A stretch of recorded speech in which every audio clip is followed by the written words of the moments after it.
into it. And he explains that this is not just a regular Torah scholar, but a Torah scholar who has people who love him and respect him, and that are like part of him. Like a Rebbe. A Rebbe, a tzaddik, you know. Okay, so. Like an experience with one of those kind of people who brought somebody who's converting? That's what he says here. He just started off with a new idea. Like Shlomo. That the money adds many friends. When a person has money, everybody wants to be his friend. But he says here. But I don't think Wealth. it's just wealth. Yeah. It's Wealth means giving money. We're not there yet. We're not there yet. I'm just look at the footnote, please, of 72. Okay, who wants to take the next footnote? Hi. 72? Yes. A Should I little read it? loud. Yes, please. Okay, charity. The Ari teaches that each Torah scholar is a root soul encompassing many other souls. Shar HaGilgalim. Thus, giving charity to a Torah scholar is likened to giving charity to many people, for the Torah scholar's soul includes all the other souls that are from his root. Rashi on this verse from Proverbs explains that wealth means not only giving one's money to charity, but also giving one's Torah knowledge. Both these types of wealth are dispensed to those in need. The person giving the charity sustains the scholar, who in turn nourishes those hungry for knowledge. Thus, Rabbi Nachman provides us with a deeper understanding of this verse, the literal meaning being that money wins many friends, whereas, as the proverb concludes, the poor man and his friends part ways. The word friends, according to the lesson, alludes to Jewish souls. Elsewhere, it says, we see that the word many alludes to the Gentile nations. Thus, through charity and Torah, meaning they call it wealth, the number of Jewish souls is increased when non-Jews, many of them, convert. Sorry, I didn't mean to interrupt, but it goes from 41 to 42. We're reading something quite different. Oh, did I read the wrong? Yeah, it goes on to the next page. Oh, thank you. What? Yeah? No, you were good. No, you were good. Really? No, this is 40. Oh, this is Oh, 40. this is what It goes to 42, which is the next page. We're talking about money here. Well, I 72. think The commentary goes from the left to right. No. He's right. The commentary goes from left to right.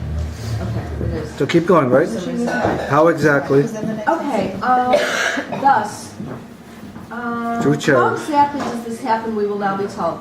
And although the lesson does not go on to explicitly explain the second half of the verse, the poor man and his friends part ways, we can understand that the poor man, who is devoid of the wealth of Torah knowledge, parts ways and separates himself from his friends, the Jewish people. This is what Rabbi Nachman refers to as the assimilation among the Gentiles, which comes about because the good has become trapped under the control of the nations. Okay, it's just starting out. He's going to explain it more. You want to... Okay, you want to go back up? Want to go back up for in truth on page 41? Shall I read it? Yes, please. For in truth, how is it possible for the Gentiles to convert when they are so distant from the holiness of Israel? And how is it possible to talk to them so that they listen and come to convert? Okay, stop. 73.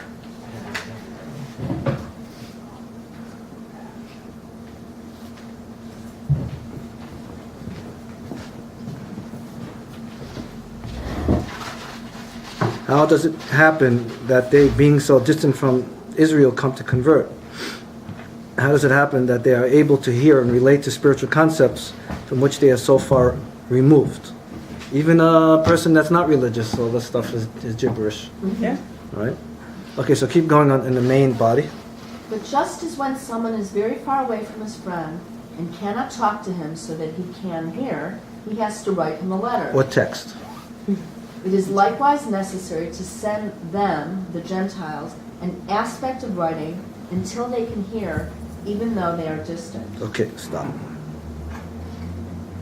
I'm not going to ask the question, how is it possible that a Gentile will convert to Judaism? They have no idea what's flying. They know nothing about kashrut or nida or Shabbat. No, nothing. They know a little bit Shabbos. I'm sure they know about something. But where do they come to get this understanding or the desire? So he explains that as a metaphor, just like if two friends want to talk to each other, he's in another country, in the old days, you can't talk to someone who's in France and you're in New York, so you write him a letter. I So, don't think we can answer the question. what's that? I don't think we can answer that question. It's not finished. There's a lot more to go here. It's just starting. He's just starting. So he explains that the reason why a person who's not Jewish starts to understand, if he wants to be Jewish, has to do with writing. Writing. Okay, 74.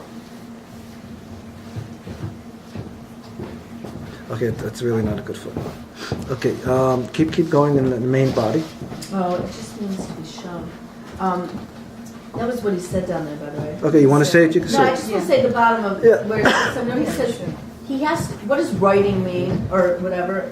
He has to be shown what faith is, like seeing it in writing. But I don't know if it means literal. Like show it to me in writing. It means something should be shown somehow, right? Okay, Okay. I need your help. Whatever you Well, say that's what it is seems helpful. to me. This is because the faculty of hearing primarily entails the letters of speech being engraved in the air. And the air is then conducted until it comes to the ear of the listener. That's fascinating. Simple audiology, But right? it's saying like Right. that when we speak, it's like Hebrew letters, let's say, We're floating in sending the air. Or, energy to each Hey, other. sending Sending conscious sound waves. conscious energy, sound waves, yes. Sound Words. waves. I love Words the letters of the are speech articulating. in the air. They're going into the air and it's going into the ear. So we're transmitting the energy to each called other. physiology. Physiology? What's it called? My wife took audiology and became almost an It's audiologist. called the physiology. She hears me very well. I can't. She remembers everything. Except when you mumble. What'd you say? It's on video. Come on now. I know, with all these guys who mumble, they do nothing but mumble. It's like, Really, I'm not the only one who mumbles. So, no. Okay. Thus, keep going, please. Okay. Thus, if the air is tranquil, pure and clear, then when someone who is capable of speaking does so, his words are heard by someone listening far away as is readily observable. Okay, stop. 75. Okay. So Rabbi Nachman started. He asked the question, "Why would a non-Jew want to convert?" And he explained that it goes through writing. Right? He's just starting a new idea. He's answering a new idea. He's beginning, and then.